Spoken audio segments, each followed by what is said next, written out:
बाल रूपधारी भगवान विष्णु से माँ लक्ष्मी का संवाद, व्यास जी का सुखदेव जी से देवी भागवत प्राप्ति की परंपरा बताना तथा सुखदेव जी का मिथिला जाने का निश्चय करना। व्यास उवाच दृष्ट्वा त्वं विस्मितं देव शययानं वटपत्रके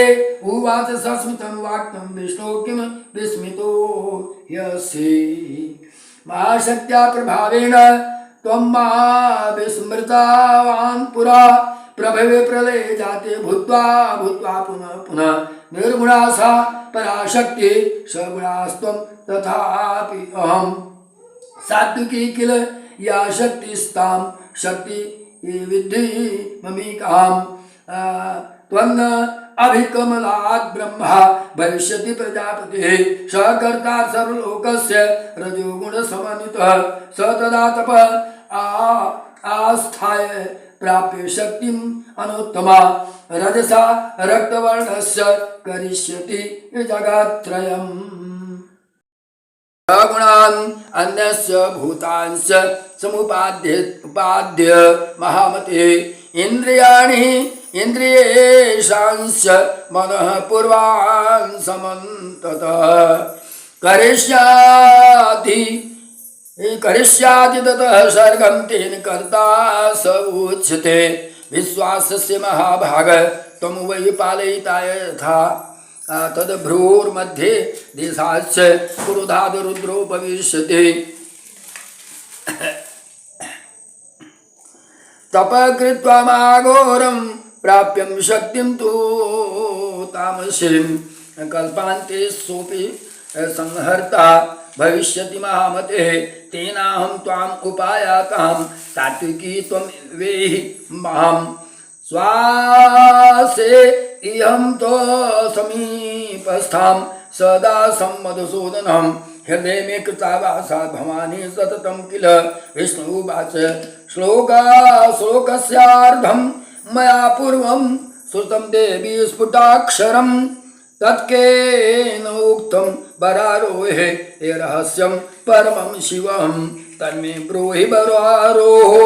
संशयो अयं वरानने निर्धनो हि यथा द्रव्यं तस्मत् स्मरामि पुनः पुनः। व्यास उवाच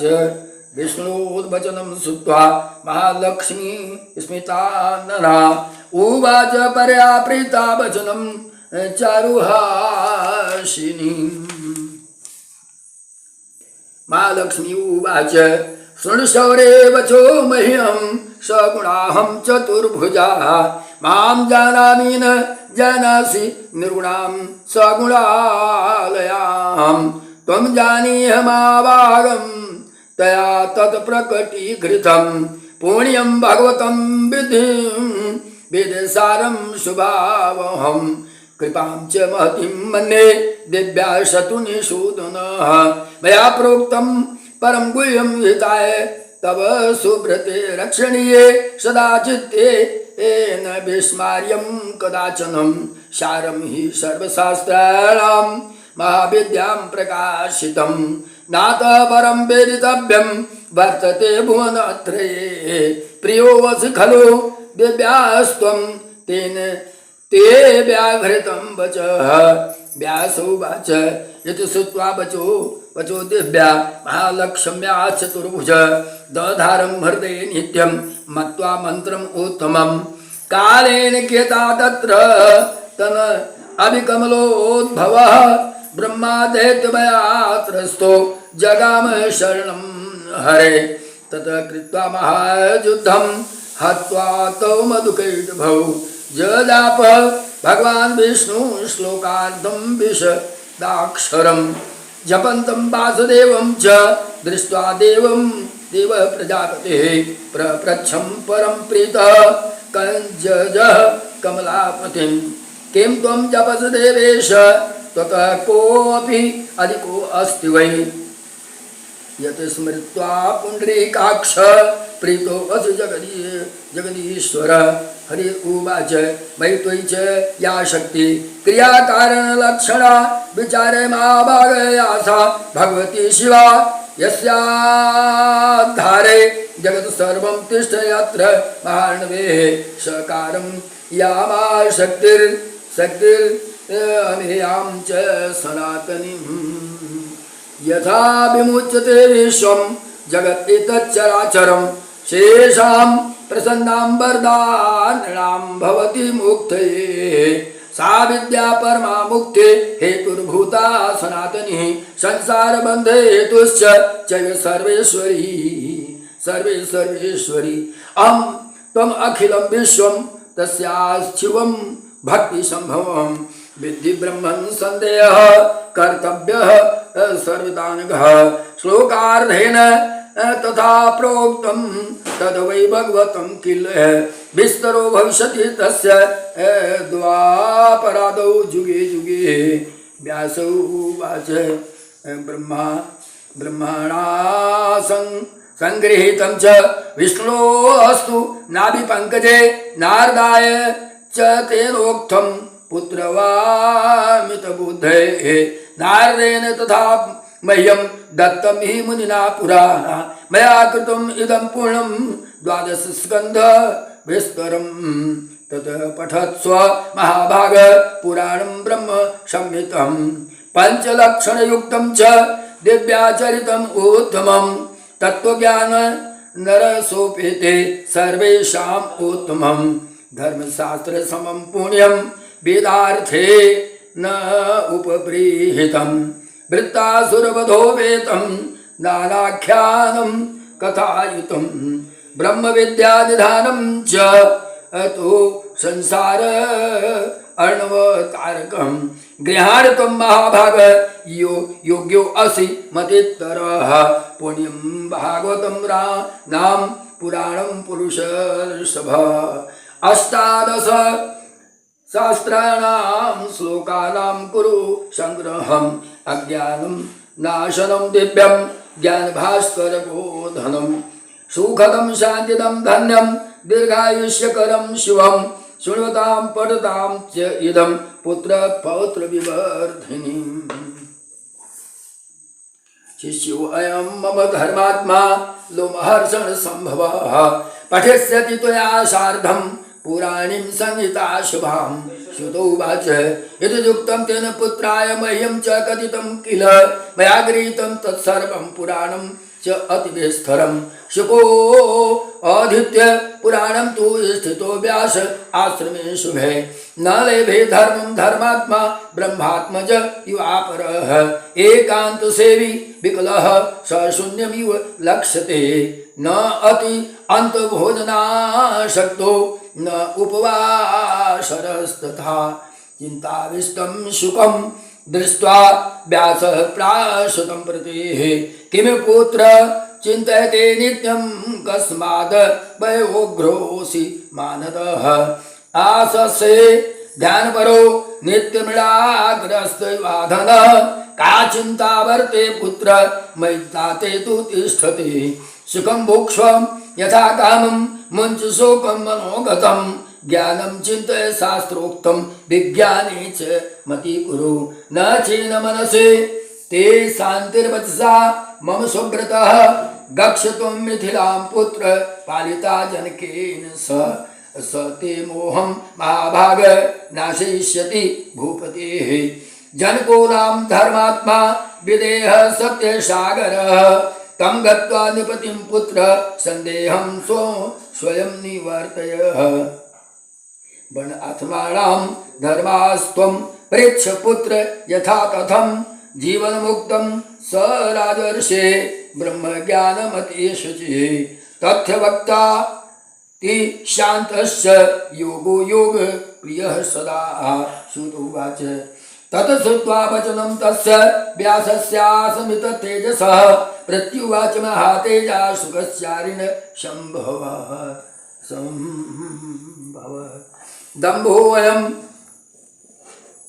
दम्भोऽयं किल धर्मात्मान् भाति चित्ते ममाधुना जीवन्मुक्तो विदेहस्य राज्यं शास्ति मुदान्वितः बन्ध्यापुत्र इवा भाति राजासौ जनकः पितः कुर्वन् राज्यं विदेहं किं सन्देहोऽहं सम अद्भुतः द्रष्टुमीक्षाम्यहं भूप विदेहं निपसत्तमम् कथं तिष्ठति संसारं पद्मपत्र विभांभसे संदेहोऽयं महांस्तात विदेहे परिवर्तने मोक्ष किं वदतां श्रेष्ठो गतानां युवापरः कथं भुवनं भोक्तं स्यादिकृतं च कृतं कथं व्यवहारं कथं त्याज्यम् इन्द्रियाणां वामते माता पुत्र तथा भार्या भगिनी कुलटा तथा भेदाभेद कथं न स्यादद्यैतन्मुक्ता कथं कटुक्षारं तथा तीक्ष्णं कषाय मिष्टमेव च रसना यदि जानन्ति भुक्तं भोगान् अनुत्तमान् शीतोष्ण सुखद खादि परिज्ञानं यदा भवेत् मुक्ता कीदृशो तात संदेहो अयं सम अद्भुत शत्रुमित्र परिज्ञानं वैरं प्रीतिकरं सदा व्यवहारे परे तिष्ठन् कथं न कुरुते नृपः चौरं वा तापसं वापे समानं मन्यते कथम् असमायद बुद्धे स्यान्मुक्ता तर्हि कीदृशः दृष्टपूर्वो न ते कश्चित् जीवन मुक्तस्य भूपति शङ्खे यं महतीं तातः गृहे मुक्त कथं नृपः दीदृशा महती जाता श्रुत्वा तं भूपतिं तथा सन्देह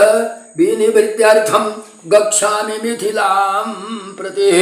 श्रीमद्देवी भागवते महापुराणे अष्टादश सहस्रयां संहितायां प्रथम स्कंधे शुकं प्रति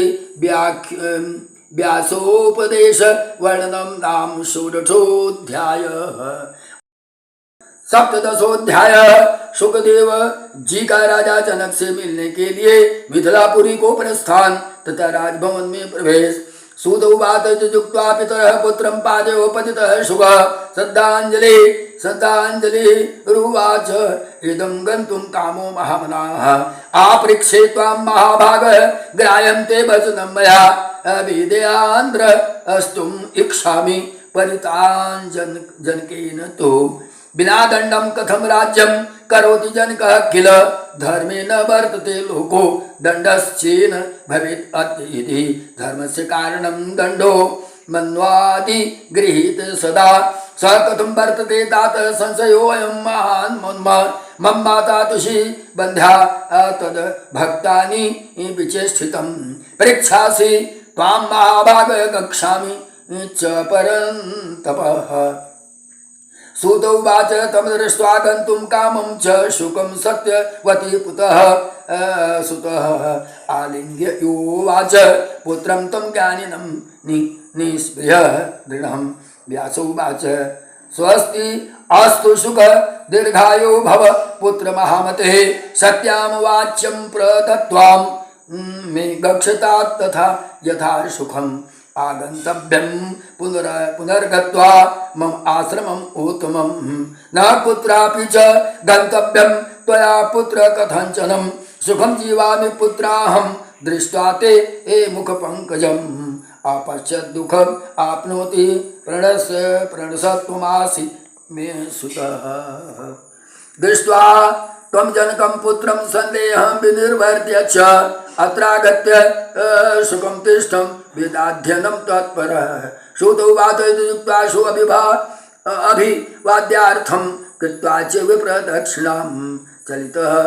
तरसातीव धनुर्मुक्तं सरो यथा संपश्यन्नि विधादेशान् लोकांश्च वित्तधर्मिणः वनानि पादपाश्चैव क्षेत्राणि फलितानि च तपसा तप्यमानश्च यादकान्ति दीक्षयन्नितां योगाभ्यासं सर्तान्योगिव योगी वानप्रस्थान वन औकसः शैवान् पाशुपतांश्चैव सौराक्षाक्ताश्च वैश्वानां वीक्षं नानाविधान् धर्मान् पञ्चगमतिः तिस्मयन्मुनिः वर्षद्वयं मेरुं च समुल्लङ्घ्य महामतिः हिमाचलं च वर्षेण जगां मिथिलां प्रति प्रविष्टो मिथिलां मध्ये पश्यन् सर्वे सिद्धिम् उत्तमां प्रजास्य सुखिता सर्वा सदाचार सुसंस्थिता छत्रानिवारे तत्र कस्त्वम् अत्र समागता किं ते कार्यं वदस्वेति पृष्ठस्तेन च ब्रवीत निस्त्रिय नगरद्वारे स्थिता स्थाणु अवाचल विस्मितो अति संस्तस्थौ वचो न उवाच किंचन प्रतिहारम् उवाच ब्रूहिमुकोऽसि किं ब्रह्मन् किमर्थं त्वम् यागतः चलनं च विना कार्यं न भवेत् इति मे मतेः राजाज्ञा प्रवेष्टव्यं नगरे अस्मिन् सदा द्विज अज्ञातकुलशीलस्य प्रवेशो नात्र सर्वथा तेजस्वी भासि नूनं त्वं ब्राह्मणो वेदवेत्तं च कुलं कार्यं च मे ब्रूहि यथेष्टं गच्छमानः।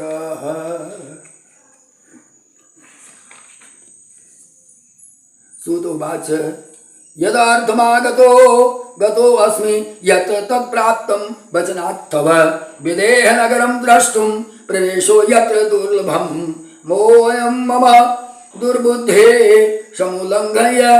गिरिद्वयं राजनं द्रष्टुं कामोऽहं पर्यटन् समुपागतः वाञ्छितो अहं स्वयं पित्रा दूषणं कस्य दीयते भ्रामितो अहं महाभाग कर्मणा वा महीतले धनाशा पुरुषस्य यः परिभ्रमण कारणं सा मे नास्ति तथापि यत्र सम्प्राप्तो अस्मि भ्रमत् किल निराशस्य सुखं नित्यं यदि मोहेन मज्जते निराशोऽहं महाभाग मग्नो अस्मिन् मोहसागरे को मेरु मिथिला क्वेयं पदभ्यां च समुपागतः परिश्रमं फलं किं वे वञ्चितो विधिना किल प्रारब्धं किल स्रो भोक्तव्यं शुभं वाप्ति यथा शुभम् उद्यमः तद वशे नित्यं कारयति इति सर्वथा न तीर्थं न च वेदो अत्र यदर्थं इह भेषमः अप्रवेशे पुरे जातो विदेहो नाम भूपते इति युक्ता विरामाशो मौनी व्रतैव स्थितः ज्ञातो हि प्रतिहारेण ज्ञानी कश्चित् द्विजोत्तमः साम्पूर्वम् उवाचासौ तं क्षतां संस्थितमुनिं गच्छ भो यत्र ते कार्यं यथेष्टं द्विजसत्तमम् अपराधो मम ब्रह्मन् निवासरित वाहनं तत् क्षन्तव्यं महाभाग विमुक्तानां क्षमाबलं शुभोवाच किं ते अत्र दूषणं शक्तः परतन्त्रोऽसि सर्वदा प्रभु कार्यं प्रकर्तव्यं सेवकेन यथोचितं न भूपदूषणं चात्र यदहं रक्षितस्त्वया चोर शत्रु परिज्ञानं कर्तव्यं सर्वथा बुधैः ममैव सर्वथा दोषो यदहं समुपागतः गमनं परगेः यत्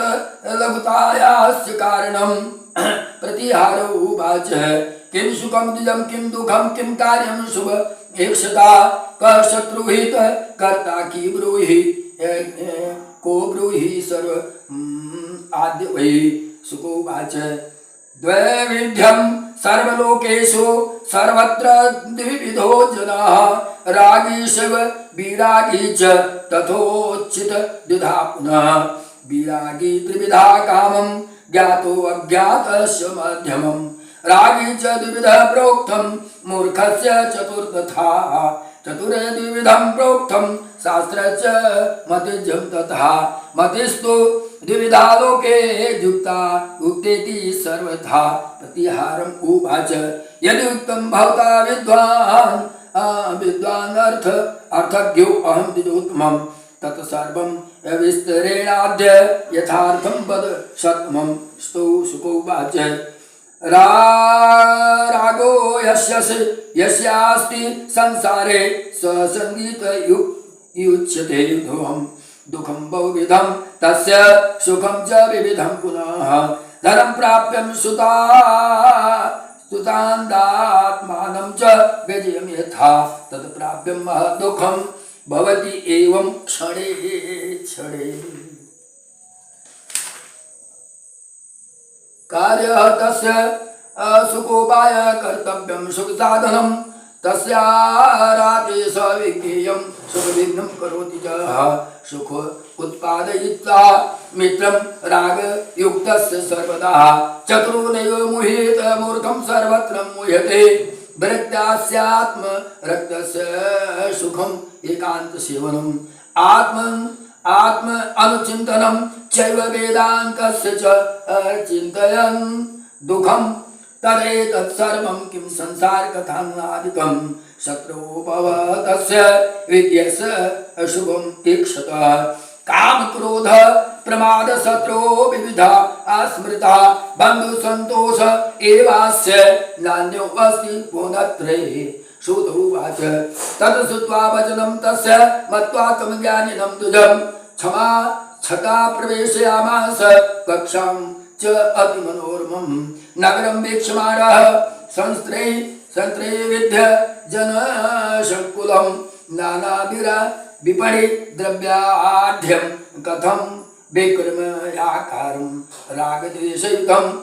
कालभोलोभ मोहाकुलं तथा विबध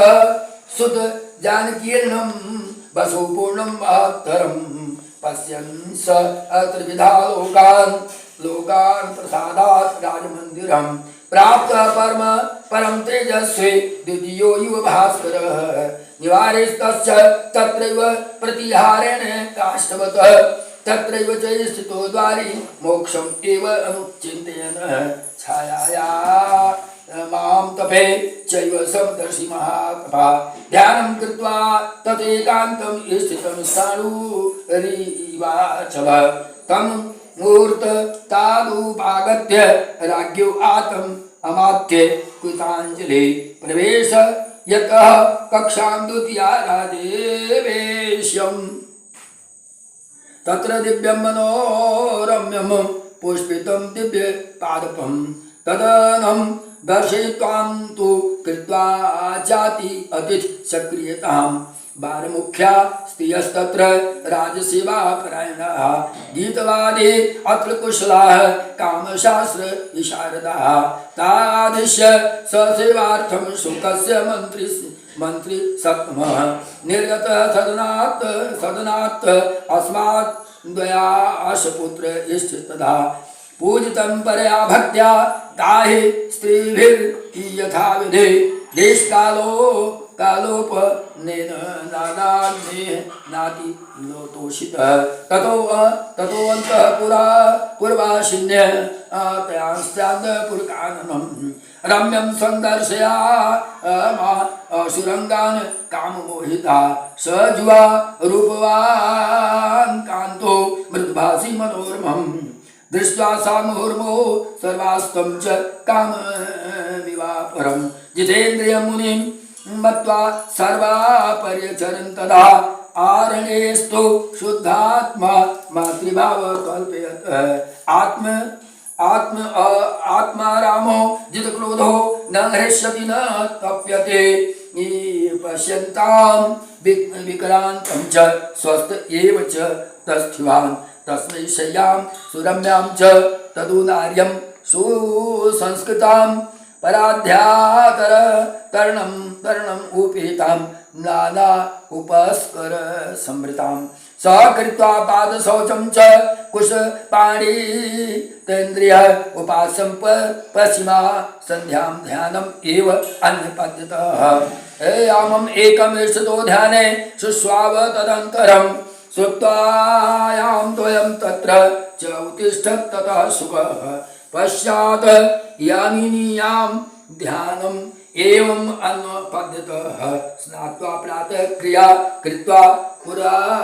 पुनरास्ते समाहितः श्रीमद्देवी भागवते महापुराणे अष्टादशसहस्राणां संहितायां प्रथमस्कन्धे शुकस्य राजम् इन्द्रिय प्रवेशवर्णं नाम सप्तदशोऽध्यायः। अथ अष्टादशोऽध्यायः सुखदेव जी के प्रति राजा जनक का उपदेश। सूत उवाच श्रुत्वा तम आगत राजा मंत्रिभिः सचितः शुचे पुरः पुरोहितः कृत्वा गुरुपुत्रं समभ्यागतः श्रुत्वा तथागतं राजा मंत्रिभिः सहित शुचे पुनः पुरोहितो कृत्वा गुरुपुत्रं समभ्यागतः कृत्वा अर्हणा नृपं सम्यक् दत्ता सनातनोत्तमम् पाप्रच्छं कुशलं गां च विनिवेद्यं यजस्विनी स च तां नृपपूजां वै प्रत्यगृह्य यथाविधि प्रपृच्छ कुशलं राज्ञे त्वं निवेद्यं निरामयं कृत्वा कुशल सम्प्रश्नम् उपविष्टं मुखाग्रते सुखासने शुकं व्यासुतं शान्तं परप्रेक्षं पार्थिवं किं निमित्तं महाभागं निःस्पृहस्य च महाप्रतेः जातं ह्यागमनं ब्रूहि कार्यं तनं मुनि उत्तमं। सूत उवाच व्यासेन उक्तो महाराज कुरु दारपरिग्रहं सर्वेषामाश्रमाणां च गृहस्थस्थ आश्रम उत्तम मया नाङ्गीकृतः वाक्यं मत्वा बन्धुगुरोरपि न बन्धो अस्ति इति तेनोक्तं नामं कृतवान् पुनः इति संदिग्ध मनसो मत्वा स मुनिसत्तमः उवाच वचनं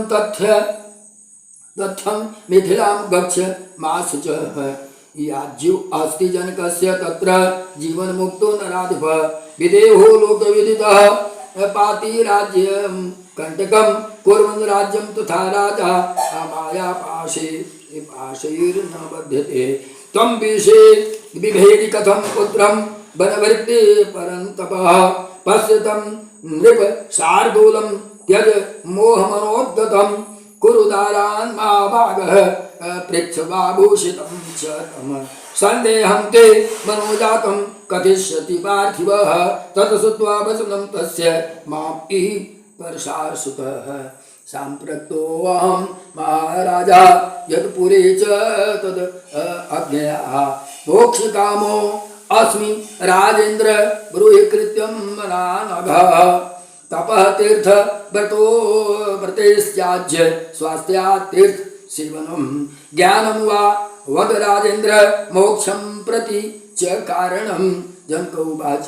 शृणु विप्रेण कर्तव्यं मोक्षमार्गस्थितेन यत् उपनीतो वसेदादौ वेदाभ्यासाय वै पुरोः अधीत्य वेदान्त आनन्दत्वा च गुरुदक्षिणां समावृत्तस्तु गार्हस्थ्ये सदा सदारो निवसेन्मुनिः न्यायवृत्तिस्तु सन्तोषी निराशी गतकल्मषः अग्निहोत्रादि कर्माणि कुर्वाण सत्यवाक्शुचिः पुत्रं पौत्रं समासाद्य वानप्रस्थाश्रमे वसेत् तपसा खड् पूजित्वा भार्या पुत्रे निवेश्य च सर्वनग्नि अन्यान् आत्मन्यान् आरोप्य धर्मितः बसे तुर्याश्रमे शांतो शुद्धे वैराग्य संभवे विरक्त्याधिकारो अस्मि संन्यासे नान्यथा क्वचित् वेदवाक्यमिदं तथ्यं नान्या अथ इति मतिर्मम शुकाष्टचत्वारि शरै संस्कारा वेदबोधिताः चत्वारि शर गृहस्थस्य प्रोक्ता तत्र महात्मधे अष्टौ च मुक्तिकामस्य प्रोक्ता शमनतमादयः आश्रमादाश्रमं गच्छेति शिष्टानुशासनं शुकोवाच उत्पन्ने हृदवैराग्ये ज्ञानविज्ञान संभवे अवश्यमेव वस्तव्यम् आश्रमेषु वनेषु वा। जनक उवाच इंद्राणि बलिष्ठानि न नियुक्तानि मानदः अपक्वस्य कुर्वन्तु विकारान् तान् अनेकशः भोजनेक्षां सुखेक्षां च सजेक्षां आत्मजस्य च यति भूत्वा कथं कुर्याद्विकारो सम उपस्थिते दुर्धरं वासनाजालं न शान्तिम् उपयाति वै अतः तक्ष मनार्थाय कर्मेण च परित्यजेत ऊर्ध्वं सुप्तः पतत् एव न शयनं पतत्यधः परिव्रज्य परिभ्रष्टो न मार्गं लभते पुनः यथा पीपीलिकां मूलाक्षा खायाम् अधिरोहते शनैः शनैः फलं याति सुखेन पदकामिनी विहंग तरसा याति विघ्न शंकाम् ऊधस्य वै शांतो भवति विश्रम्य सुखं याति पिपीलिकाः मनस्तु प्रबलं काममं जेयं कृतता आत्मभिः अतः क्रमेण जेतव्या आसमानुक्रमेण च गृहस्थाश्रम संतापोऽपि शांत सुमति आत्मवान् न च हृष्येन्न च तपेल्लाभालाभे समो भवेत् विहतं कर्मं कुर्वाणः त्यजन् चिन्त्यान्वितो यः च यत् आत्मलाभेन सन्तुष्टो मुच्यते न अत्र संशय पश्यामः राज्य संस्थानोऽपि जीवन्मुक्तो यथा नघः विचारामि यथा कामं न मे किञ्चित् प्रजापते भुञ्जानो विविधान् भोग्यान् कुर्वान् कार्याणि अनेकशः भविष्यामि यथाहं त्वां तथा मुक्तो भवानलः तत्ते खलु यद् दृश्यम् अदृश्यं वदते कुतः दृश्यन्ति पञ्चभूतानि गुणा तेषां तथा पुनः आत्मागम्यो अनुमानेन प्रत्यक्षो न कदाचन स कथं बध्यते ब्रह्मा निर्विकारो निरञ्जनं मनस्तु सुख दुःखानां मतां कारणं द्विजः जाते तु निर्मले अस्मिन् सर्वं भविष्यति निर्मलम् भ्रमन् सर्वेषु तीर्थेषु ज्ञात्वा स्नात्वा पुनः पुनः निर्मलं न यनो यावत् तावत् सर्वं निरर्थरं न देहो न च जीवात्मा न इन्द्रियाणि परन्तप मन एव मनुष्याणां कारणं बन्धमोक्षे शुद्धो मुक्त सर्व सदैवात्मा न विभूते करेश्चित् बन्धमोक्षो मनः संस्थौ तस्मिन् प्राक्षेप प्रशास्यते शत्रुमित्रम् उदासीनो भेदा सर्वे मनोगताः एकात्मत्व कथं भेद संभवेत द्वैदर्शनात् जीवो ब्रह्म सदैवाहं नात्रं कार्यं विचारणं भेदबुद्धि अस्तु संसारे बद्मानो प्रवर्तते अविवेद्यं महाभागः विद्या चैतन्यनिवर्तनं विद्याविष्टे विद्याविद्ये च विज्ञे सर्वदेवैः विचक्षणैः विना तपं किं छायायाः ज्ञाते च कथं सुखम् अविज्ञया विना तद्वत् कथं विद्यां च वेति वै गुणां गुणेषु वर्तन्ते भूतानि च तथैव च इन्द्रियाणि यार्थेषु को दोषः तत्र चात्मनः मर्यादा सर्वरक्षार्थं कृत्वा वेदेषु सर्वशः अन्यथा धर्म नाशं स्यात् सौगातनामिवानघः धर्मनाशे विनिष्टः स्याद् वर्णाचारो अतिवर्तितः अतो वेद प्रदिष्ठितं मार्गेण गच्छतां शुभः श्रुतौ वाच सन्देहो वर्ते राजन्नं निवर्तिं मे क्वचितः भवतां कथितं यत् श्रुत्वान्तो ते नराधिपः वेदधर्मेषु हिंसां स्याद् धर्मबहुला हिंसा कथं मुक्तिप्रदो धर्मो वेदोक्तो भूपते प्रत्यक्षेण तुनाचारः सोमपान नरधिपः पशूनां हिंसनं तद्भक्षणं चामिष्यस्य न सोमासौत्रामणौ च प्रोक्तं प्रत्यक्षेण सुराग्रह द्युतक्रीडा तथा प्रोक्ता व्रतानि विविधानि च श्रूयते स्म पुरायाशित क्षत क्षवि निपोत्तमः यज्वा धर्मपरो नित्यं वदान्य सत्यसागरः गोप्ता च धर्मसेतूनां शास्त्रा च उत्पथगामिनां यज्ञास्य विहितास्तेन बहुभूर्दक्षिणा चर्मणा पर्वतो जातो विन्ध्याचलसमः पुनः मेघाम्बुप्लावनाज्जाता नदी चर्मणवती शुभा सोऽपि राजा दिवं यातः कीर्तिस्याचला भवेः एवं धर्मेषु वेदेषु न ते बुद्धि प्रवर्तते स्त्री संगेन सदा भोगे सुखम आपनोति मानवः अलाभे दुख अत्यंतं जीवन मुक्तं कथं भवेत्। जनक उवाच हिंसा यज्ञेषु प्रत्यक्षा सा हिंसा परिकीर्तिता उपाधियोगतो हिंसा नान्यथेति विनिर्णयः यथा चेन् धन संयोगाद् अग्नौ धूम प्रवर्तते तद्वियोग तथा तस्मिन् धूर्मत्वं विभाति वै अहिंसा च तथा विद्धि वेदोक्तं मुनिसत्तमा रागिणां सापि हिंसैव निःस्पृहाणां न सामता अरागेण न यत्कर्मं तथाहं कारवर्जितम् अकृतं वेद विद्वांसं वदन्ति मनीषिणः गृहस्थानं तु हिंसैव यज्ञे द्विजसत्तमम् अरागेण च यत्कर्मं तथाहं कारवर्जितम् सा हिंसैव महाभाग मुमुक्षूणां चित्तात्मनाः श्रीमद्देवी भागवते महापुराणे अष्टादशसहस्रायां संहितायां प्रथमस्कन्धे शुकाय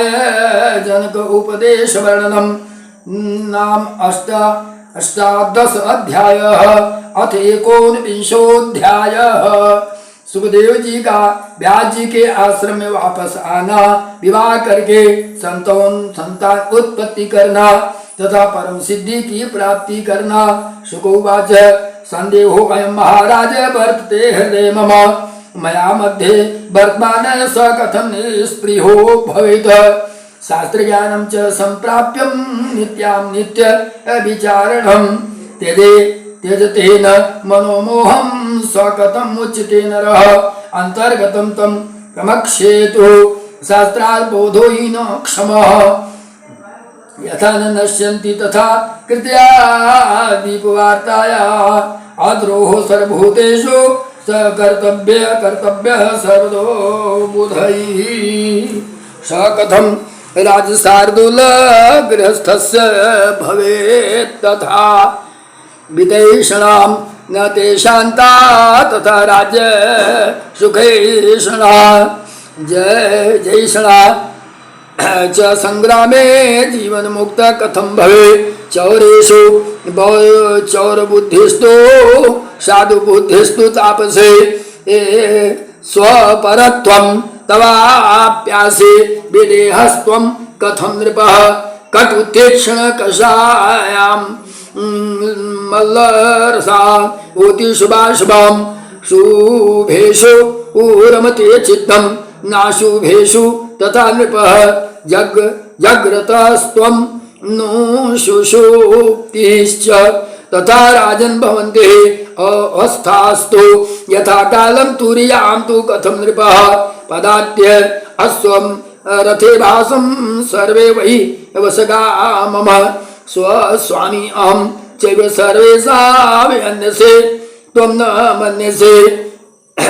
मिष्टमत्से सदा राजन् मुदितो विमानास्तथा मालायां च तथा सर्पे समुद्रिकं क्व नृपोत्तमं विमुक्तस्तु भवेद् राजन् समलोष्ठा अस्मन् काञ्चनम् एकात्मबुद्धिं सर्वत्र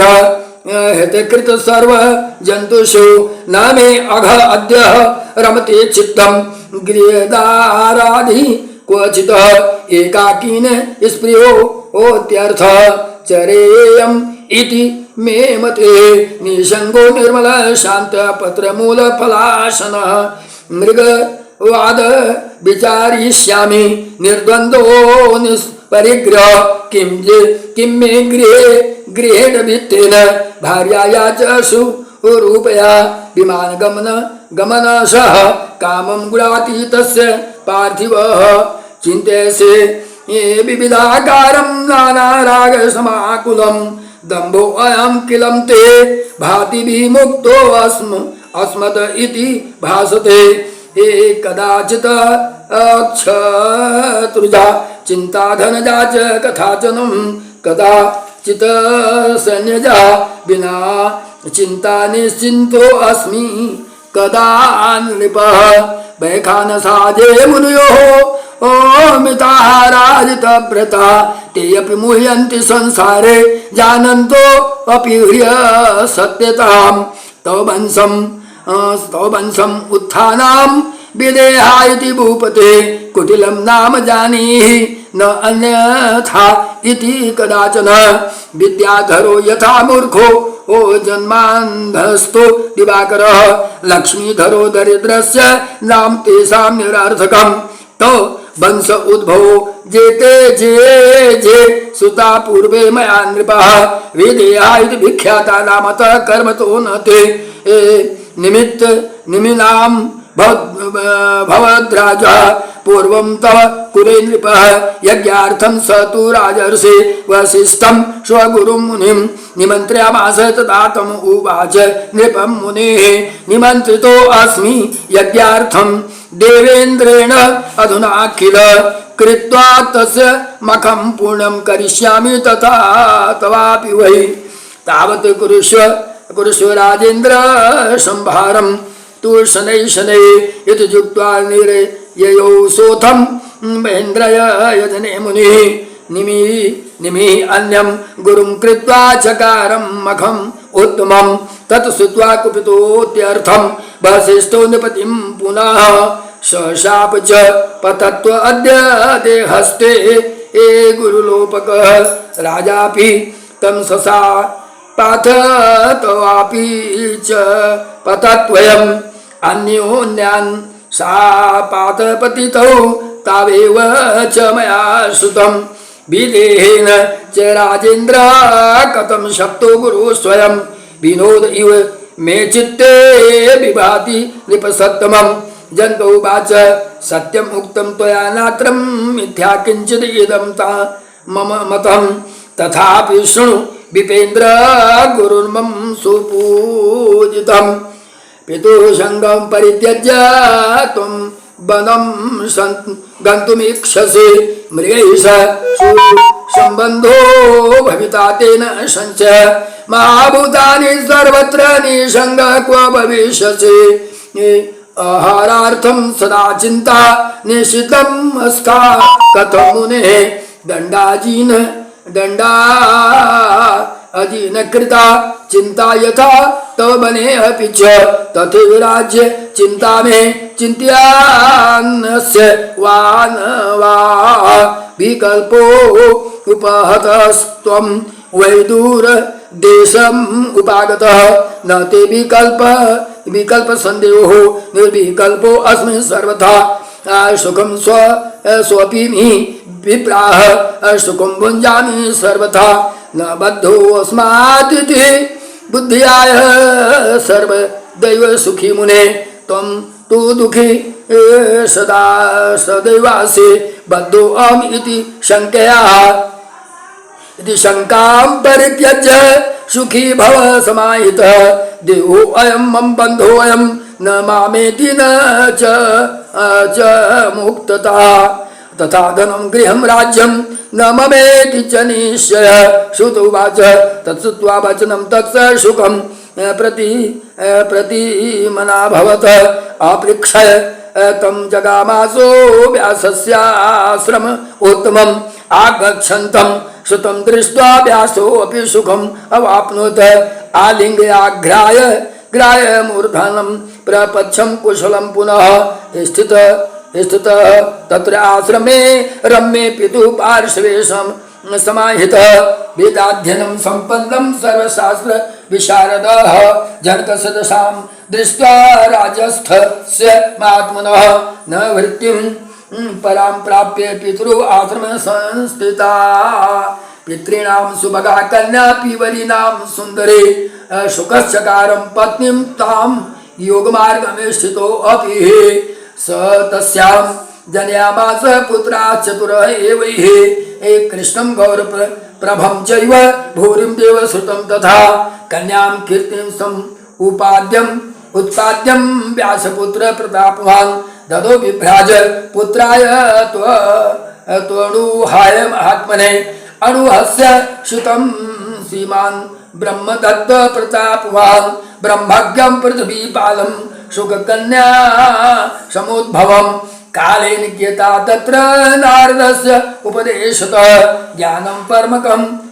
प्राप्य योगमार्गम् उत्तमम् पुत्रे राज्यं निधाय अथ गतो बदरीक आश्रमं माया बीज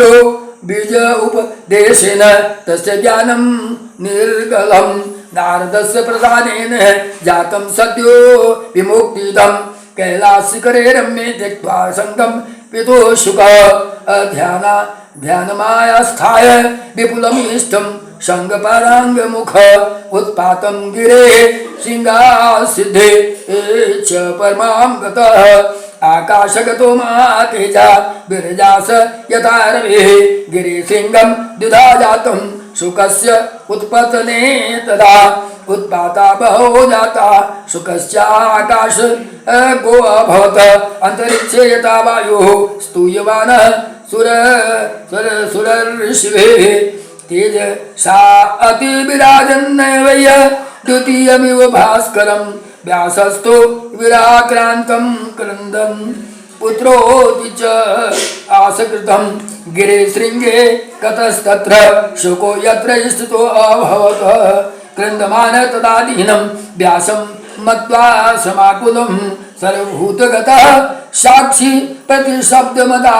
तदा तत्राद्यापि गिरे शृङ्गे प्रतिशब्द स्फुटो अभवत् रुदन्तं तं समालक्ष्य व्यासं शोकसमन्वितं पुत्रं पुत्रेति भासन्तं विरहेण परिप्लुतं शिव तत्र समागत्य पराशर्यं बोधयेत् व्यासशोकं मा कुरुतं पुत्र ते योगवेत्तमं परमां गतिम् आप्ननो दुर्लभां च आकृतात्मिभिः तस्य शोको न कर्तव्यस्त्वं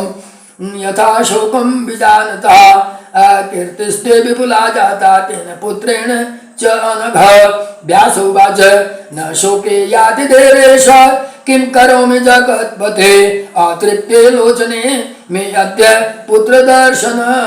लालसे महादेव उवाच छायां द्रक्ष्यामि पुत्रस्य पार्श्वस्थां सुमनोहरां तां वीक्ष्य मुनिर्शार्दूल शोकं जयि परन्तपः श्रुत उवाच तदा ददर्श व्यासस्तु छायां पुत्रस्य सुप्रभां दत्त्वा परं हरः तस्मै तत्र एव अन्तर्धीयतः अन्तर्हिते महादेवे व्यास स्व आश्रम आगतः शोकस्य विरहेणापि तप्तः परं दुःखितम् इति श्रीमद्देवी भागवते महापुराणे अष्टादश सहस्रां संहितायां प्रथमस्कन्धे शुकस्य विवाहादि कार्यवर्णनं नाम एकोनविंशो अध्यायः अथ विंशोऽध्यायः।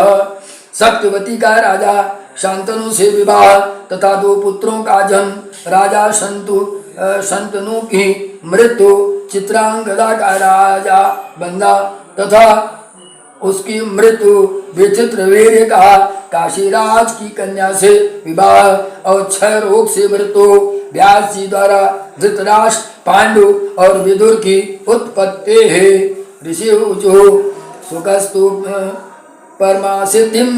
वाप्नोत्येव सत्तमं किं चकारं ततो व्यासं तन्नो ब्रूहि सविस्तरम्। सूत उवाच शिष्या व्यासस्य ते अपि आसन् वेदाभ्यासं सपरायणाः आज्ञाम् आदाय ते सर्वे एकता पूर्व महीतले आसितो देवालयश्चैव वैशम्पायनः एव च जैमिनीशस्य सुमन्तस्य गता सर्वे तपोधना तान् नेतान् वीक्ष्य पुत्रं च लोकान्तर अरितम् अप्युतः व्यासः शोकसमाक्रान्तो गमनाय करोन्मतिं सस्मारं मनसा व्यासस्तां निषादसुतां शुभां मातरं जाह्नवी तीरे मुक्तां शोकसमन्वितां स्मृत्वा सत्यवर्ती व्यास त्यक्त्वा तं पर्वतोत्तमम् आजगां महातेजा जन्मस्थान स्वकं मुनिः दीप्तं प्राप्याथ प्रपृच्छ क्व गता शावरानना निषादास्त समाचक्षुः दर्ताराज्ञे तु कन्यका दश राजो अपि सम्पूज्य व्यासं प्रीतिपुरःसरः स्वागते नाभिसत्कृत्य प्रोवाच विहिताञ्जलिः दशराज उवाच अद्य मे सफलं जन्मं पवित्रं न कुलं मुने देवानां दुर्दर्शं यज्जातं तव दर्शनं यदर्थं मां गतोऽसि त्वं तद्ब्रूहि द्विज उत्तमः अपि दाराधनं पुत्रास्तोदाय तैदं विभो सरस्वत्याः तटे रम्ये चकारमाश्रममण्डलं व्यासतपः समायुक्तः तत्रैवास समाहितः सत्यवत्या सुतो जातौ सन्त नोरमितद्युते ये मन्वादौ भ्रातरो व्यासः सुगमाप वने स्थिता चित्रांगदः प्रथमजो रूपवान् शत्रुतापनः बभूव नृपते पुत्र सर्वलक्षण संयुक्तः विचित्रवीर्य नामासौ द्वितीय सम जायतः शोभि सर्वगुणोपेतं सन्ततो सुखवर्धनः गंगा गंगेयः प्रथमस्तस्य महावीरो बलाधिकः तथैव तौ सुतौ जातौ सत्यवत्या महाबलौ शान्तु तान् सुतान् वीक्ष्य सर्वलक्षण युक्ताम् अमंस्ताज्जयन् आत्मानं देवादीनां महामनः अधकालेन केता शान्तनो कालपर्ययातः त्याजं देहं धर्मात्मा देहि जीर्णामि अवाम्बरम् कालधर्मगते राज्ञी भीष्मचक्रे विधानतः प्रेतकार्याणि सर्वाणि दानानि विविधानि च चित्रांगदं ततो राज्ये स्थापयामास विजयवान् स्वयं न कृतवान् राज्यः तस्माद्देव व्रतो अभवत् चित्रांगस्थो वीरेण प्रथम प्रमतः पर दुःखदः बभूव बलवान् वीर सत्यवतात् आत्मजसुजे अथेकदा महाबाहु सैन्यं महतावृतः प्रचचार वनोद्देशान् पश्यन् बध्यान् मृगान् रुरोन् चित्रांगद अस्तु गन्धर्वो दृष्ट्वा तं मार्गगं नृपम् उत्तराकारान्तिकं भूमे विमानपरं स्थितः तत्र भुज्य मद्युद्धं ततो तयो सदृशो वीर्यो कुरुक्षेत्रोमास्थाने त्रीणि वर्षाणि तापसा इन्द्रलोकम् अवाप्सु गन्धर्वेण हतोरणे भीष्म श्रुत्वा चकारासु तस्य ऊर्ध्वदैकं तथा गंगा इयं कृतशोकस्थो मन्त्रिभिः परिवारितः विचित्रवीर्यं नामानं राजेशं च चकारश मन्त्रिभिः बोधिता पश्चात् गुरुभिश्च महात्मभिः स्वपुत्रं राज्यगं दृष्ट्वा पुत्रशोकतापि च सत्यवत्य अति संतुष्टा बभूव वर्णिनी व्यासोऽपि भ्रातरं श्रुत्वा राजानां मुदितो अभवत् यौवनं परमं प्राप्तं सत्यवत्या सुतः शुभः चकारं चिन्ता भीष्मोऽपि विवाहार्थं कनीयशः काशीराजसुतास्तिस्रः सर्वलक्षण संयुक्ता तेन राज्ञा विवाहार्थं स्थापिताश्च स्वयंवरे राजानो राजपुत्राश्च समाहूता सहस्रशः इक्षा स्वयं वराथ वै पूज्यमाना समागता तत्र भीष्मोमातेजास्ता जहार्बलेन वै निर्मथ्य राजनं सर्वं रथेन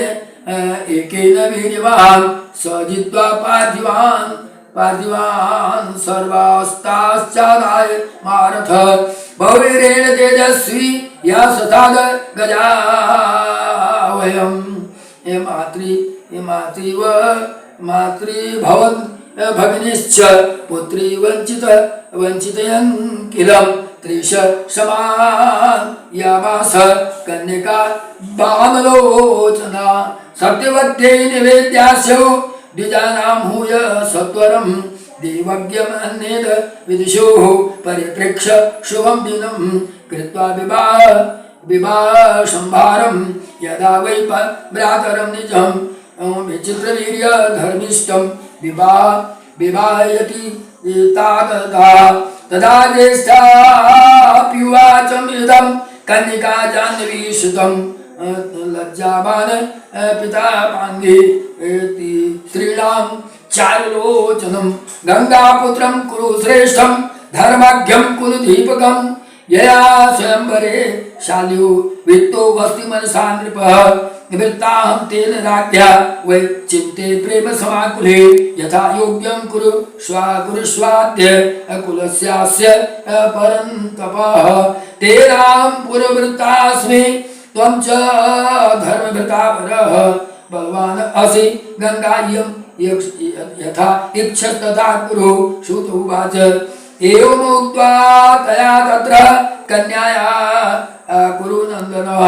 अपृच्छत् ब्राह्मणान् वृद्धान् मातरं सचिवास्तथा सर्वेषां मतं ज्ञानाय गंगेयं धर्मवित्तं गच्छेति कन्यका प्रायः यथा रुचिवरानने विसरिताथ शातेन गता सात्वनिकेतनम् उवाच तं वरारोह राजानं सोप्सितं निर्मुक्तास्मि भीष्मेण त्वन्मनस्केति धर्मतः आगतस्मि महाराज गृहाणाद्य करं मम धर्मपत्नी तवात्यन्त्यं भवासि नृपत्तमं चिन्तानितो असि मया पूर्वं त्वयाहं नात्र संशय साल्वोवाच गृहीत्वा त्वं वरारोहे भीष्मेण पश्यतो मम रथे संस्थापिता तेन न गृह्यसे करं तव परोक्षिताष्टा च कः कन्या गृहीमतीमान्तरम् अतोऽहं न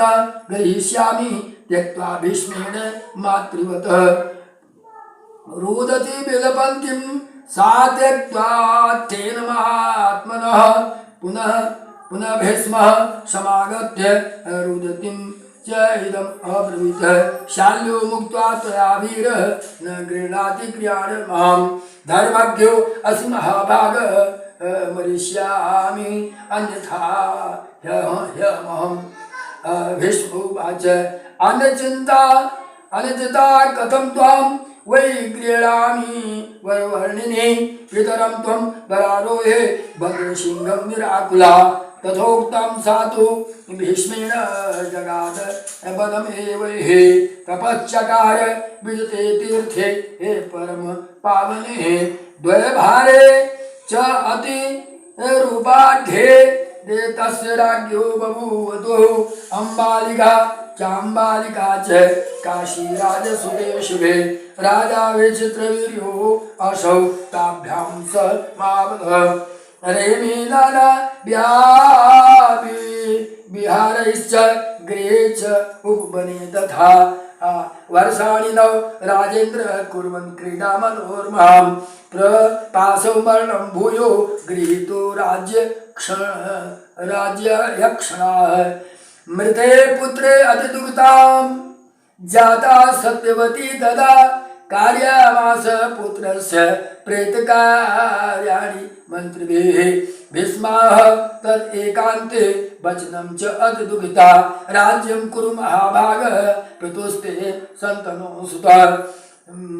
भ्रातुर्भार्या गृहाण त्वं वंशजं परिरक्षय यथा न नाशमायाति ययाते वश इत्युतः भीष्मोवाच प्रतिज्ञां मे सुता मातः पितृर्थेया मया कृता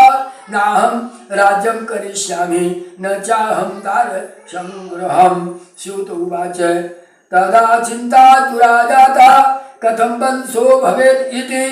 नारदाद्धि सुखं मह्यं समुत्पन्नं हे राजिके गंगा यतास्तामो च इदं मां चिन्ता कुरु भामिनी पुत्रं विचित्रवीर्यस्य क्षेत्रज्ञं च उपादय कुलीनं दुजमाहुय बद्ध्वा स नियोजय नात्र दोषो अस्तु देवो अपि रक्षा विधौ किल पौत्रं चैव समुत्पाद्यं राज्यं देहि शुचि स्मते अहं च पालयिष्यामि तस्य शासनमेव हि तत्सुत्वा वचनं तस्य कानीनं स्वसुतं मुनिं जगाम मनसा व्यासं द्वैपायनं कल्मषः स्मितमात्रस्ततो व्यास आजगाम स तापसः कृत्वा प्रणामं मात्रे अथ संस्थितो दीप्तिमान् मुनिः विषेण पूजितः कामं सत्यवत्या च मानितः तस्थौ तत्र मातेजा विधूमो अग्निरिवापर तमुवाच मुनिं माता पुत्रम् उपादयाधुना क्षेत्रे वितृतवीर्यस्य सुन्दरं तव वीर्यजनः व्यासः श्रुत्वा वचो मातो आप्तवाक्यं मनन्यतः ओमित्वा स्थित तत्र ऋतुकालं चिन्तयेत अंबिका च यदा स्नाता नारी ऋतुमती तदा संगं प्राप्य मुने पुत्रं सुतान्धं महाबलं जन्मान्धं च सुतं वीक्ष्य दुःखिता सत्यवत्यापि द्वितीयां च वधूमाः पुत्रं उत्पादयाशु वै ऋतुकाले यथ संप्राप्ते व्यासेन स संगतः तथा चाम्बालिका राजौ गर्भं नारी ददास सोऽपि पाण्डुसुतो जातो राज्ययोग्यो न सम्मतः पुत्रार्थे प्रेरयामास वर्षान्ते च पुनर्वधूम् आहूय च ततो व्यासं सम्प्राप्तं मुनिसत्तमं प्रेष्यामास रात्रौ सा शयनागारम् उत्तमं न गता च वधू तत्र प्रेष्या सम्प्रेषिता तथा दस्यां च विदुरो दातो दास्यां धर्मशतशुभः एवं व्यासेन ते पुत्रा धृतराष्ट्रदयास्त्रयः उपादिता महावीरा वंशरक्षण हेतुवे एतद्व सर्वम् आख्यातं तस्य वंशम् उद्भवं व्यासेन रक्षितो वंशो भ्रातुर्धर्म विधानः श्री महादेवी भागवते महापुराणे अष्टादश सहस्रस्यां संहितायां प्रथम स्कंधे धृतराष्ट्रादि नाम उत्पत्ति वर्णनम नाम 20वाध्याय। बोलो माँ जगदम्बा की जय। बोलो देवी भागवत माँ भगवत की